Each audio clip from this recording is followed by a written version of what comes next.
Hey guys, welcome to Jamie's vlog on Jamie's life lessons.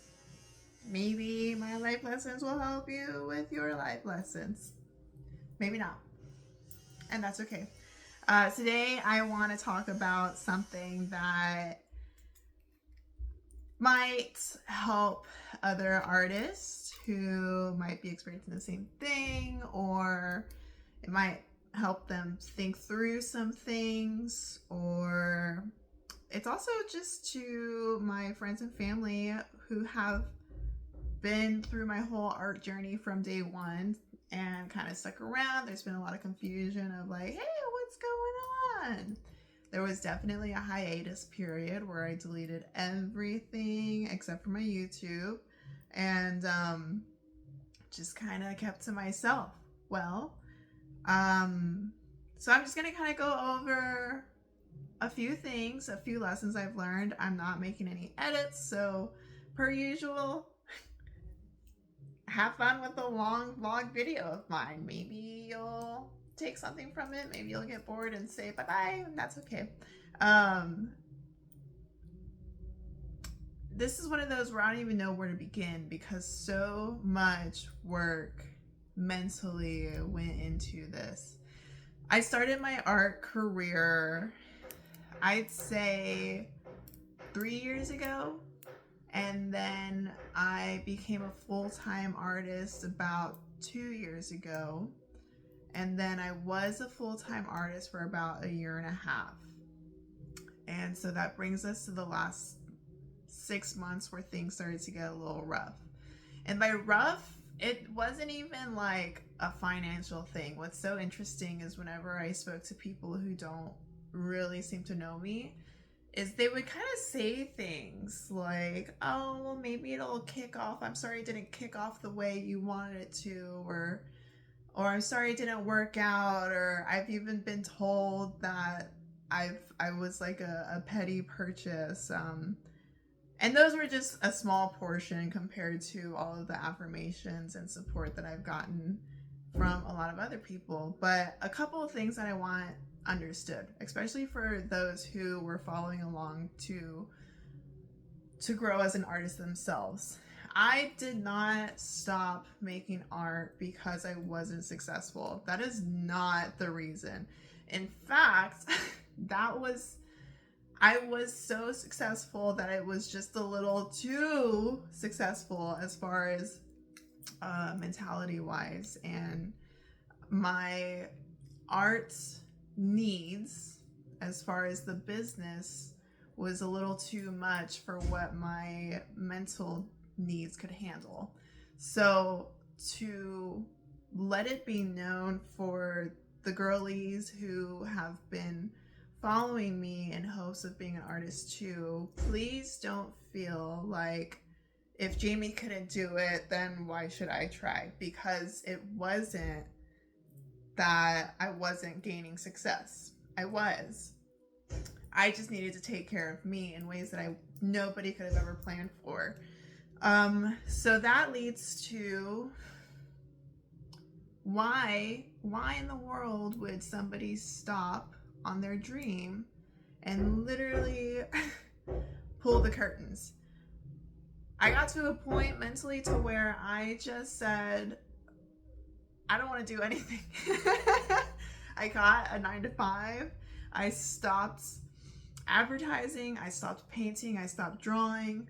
I became very angry. I learned a lot of things about myself, and I was facing a lot of realities on how I was affecting other people around me and people that I love. And I really had a moment of, am I going to just accept that this is who I am, or am I going to change that?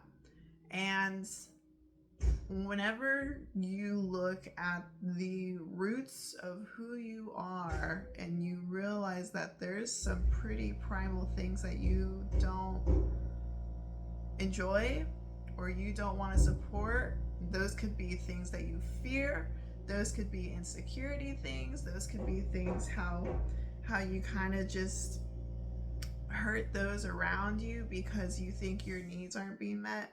That's a whole other topic. But on an emotional level, for an artist, that's very deep. That is so deep that if I were to have continued creating art in that time, I would have continued lying to myself and lying to you. So why create? Who I was is not who I am anymore. So the paintings I had, all of them except for the ones that had pictures of myself, my husband, or my son, they're all burned. They're burned, they're cut, they're in the trash. I got rid of them. I smashed them. I destroyed it. And my art supplies, all except for my drawing pencils and some charcoal and paper, I gave it all away. And that's such, I understand that that's like an extreme, but in order to release and make space for what I'm wanting to be and what I know I deserve and achieve and accomplish, I had to move that out of the way. I had to get rid of it. And I might regret it in the future, but right now I don't. I don't. I feel so liberated and so free. And I didn't want to just carry that with me. It's not that I didn't like those creations. It's just they resembled an individual that I don't want to be anymore. So they're gone.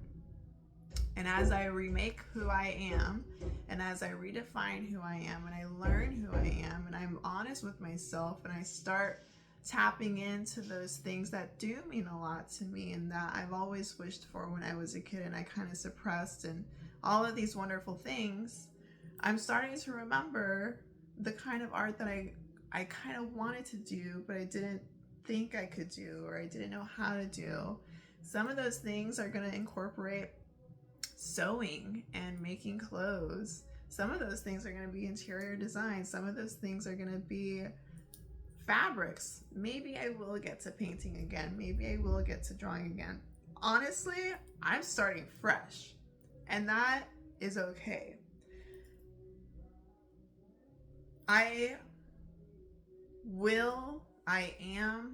going to be, I want to be an artist. It looks way different than I ever planned it to be. I have no idea what it's going to look like. None at all. But I do know that as long as I'm true to myself, as long as I continue to feed my soul, and as long as I continue to live an authentic life that I want to live, whatever that looks like. Right now, it looks like I'm living in Twilight City to where it's cloudy all the time and I'm surrounded by huge trees and I'm camping every other weekend. In 10 years, maybe it's gonna look like me living in some suburban area. Probably not, but who knows? You never know. What I'm trying to say is I don't know what my art's going to look like. What I do know is that I am an artist. And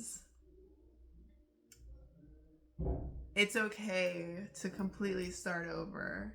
It's okay to say, I don't like anything I'm doing. I'm gonna put it in a box, put that box on a campfire, and blow it all up. And that's what we did.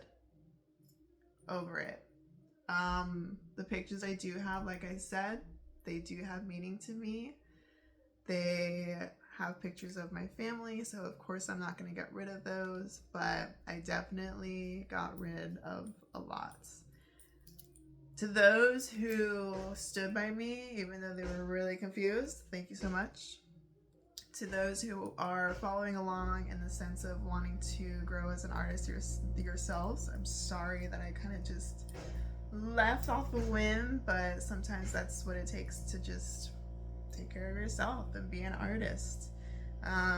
Hopefully you won't have to experience that, but Maybe you will. And if you do, just know it's okay to feel that and to embrace that. So this existential dread that I went through, honestly, Saturn return was a real kick in the ass for me. It started vamping up about 2 years ago, and then last year was just a never-ending moment of life lesson after life lesson. But it's so funny because it literally tore me down. There was a point to where the universe was just, it literally was like, Jamie, you're grounded. You don't have access to anything. I didn't have access to employment. I didn't have access to opportunities. I didn't have access. And the lessons were that I just needed to learn how to spend time on my own, be with myself, stop caring about what others think, stop doing anything for anybody else, stop being a little bitch, basically, and learn who the fuck you are and grow up and own this to the things that you do. And even if there are things about you that you don't like, but they're who you are, fuck it. That is what it is. And you don't have to change it all today. In the meantime, it is what it is. You'll work on it eventually if you want to. So, as far as what's in store for me that I do know, I'm going to continue just living each day in the moment. I'm going to continue appreciating the things I have. I'm going to continue building things and taking time to tend to things, slowing down, and just the days go by so fast. And I think from that, something beautiful will come.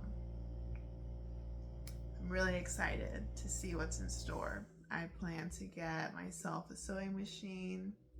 I plan to get a lot of fabrics, a lot of yarn, and I'll be gifting some of the things I make. I might sell every now and then. I'm really not, that's not the goal anymore. I'm gonna keep a lot of what I make. We're on a whole new journey, and this is just proof that you don't have to do anything you don't want to, especially if it comes off with anything that you've created. Because if you created it and it resembles something that you don't agree with, and as an artist you don't want it out in the world, fuck it, burn it. Give it to a homeless person. Do whatever you want with it. That's it. Just a small little video, I think. Just kind of clearing some space. I hope it inspires you to feel the same thing and embrace who you are. And if you embrace yourself a little too much and you start to freak out, that's okay. My freak out led to calling a crisis number and full panic. I think I cried every day for a solid 4 weeks at one point. Things got dark. But I addressed every single feeling, and I felt every single feeling. And it's kind of like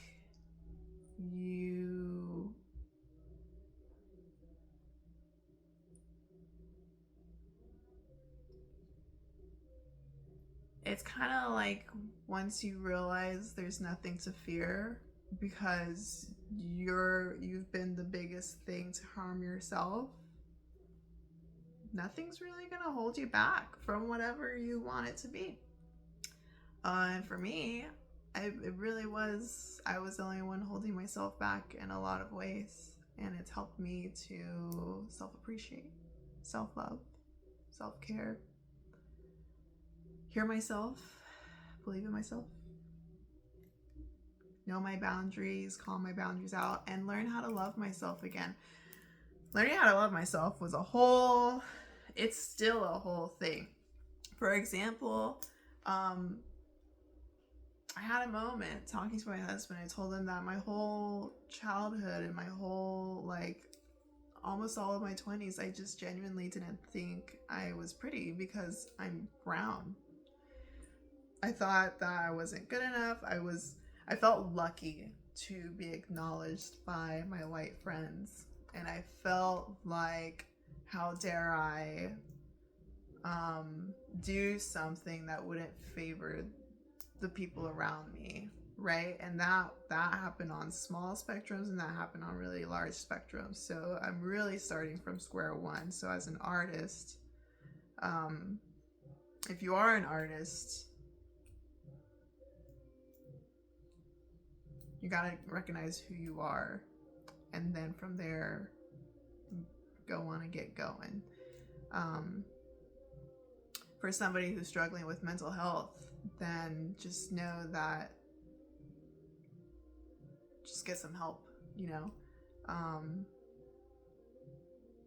for anybody watching, for just living a slow and authentic life, it's not always slow and authentic. Sometimes it gets a little too scary, and you have to know when to reach out for help, and you have to know that it'll be okay.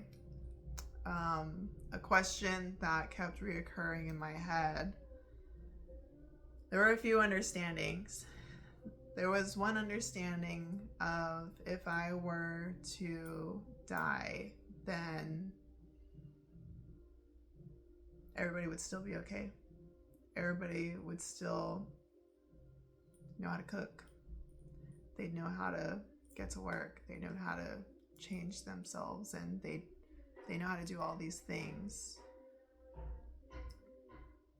Once I had the realization that, so I don't have to do all these things, and you'll be okay, you being literally anybody, you being my bestie, you being my husband, my son, my parents, my sisters. You mean if I were to die, you would still be a functioning human being the day that I died? I get, and that's not saying I don't think people would be sad, and I don't think people would be mourning, but that was a really big pivotal moment of, why am I doing anything that I'm doing? Because it's not for me.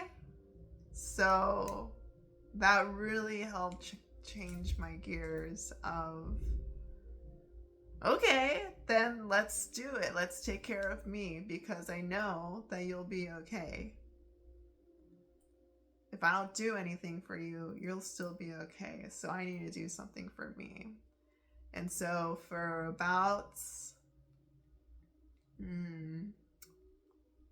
I'd say mid-January to now, so only a few months, it was rough for a long time.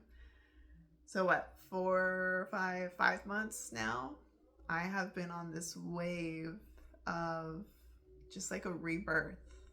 I went through a whole death. I went through a whole, we are not who we used to be, and I'd be surprised if anything strikes fear in me anymore. I haven't been scared of anything ever since I've experienced this existential crisis or dread. And I get stressed, of course, because I worry about things, but it's not nearly to the degree of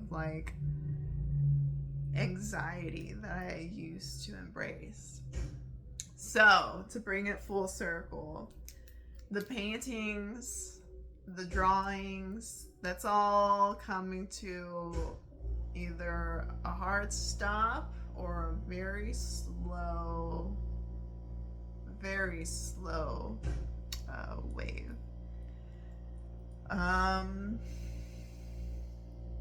but I'm really excited to see what I do create. I think I'll be doing a lot for myself. I'll be doing a lot for the community as soon as I get involved with the community. I'm still gonna have some kind of boring job to pay the bills, but I'm really only gonna have that job to fund the freedom to buy supplies, basically, but it's not gonna stop there. I've said it many times, I'm not a 9-to-5 girly. It's not my destiny to work for somebody else, and I don't mean that in offense to anybody or any organization. It's just I've learned that it's not who I am. It's not what I do. So though I need a 9-to-5 in the meantime, that 9-to-5 will be funding and sponsoring my dream. So to all my artists, figure it out. You'll figure it out. You got a lot to figure out. To all of my followers and supporters, stay tuned. We got a lot in store. Actually, we don't have anything in store. I burned it all. But we have a lot to come. And thank you for hanging out with me. If you know anybody in mind who could hear this, whether it's about art, whether it's about mental health, whether it's about whatever, following your dreams, starting over, send this to them. If you have any ideas or suggestions on websites that I can look at for like clothing patterns, I'm interested. I want to learn. I have an itch that I need to scratch. And that's it. Thanks. Bye.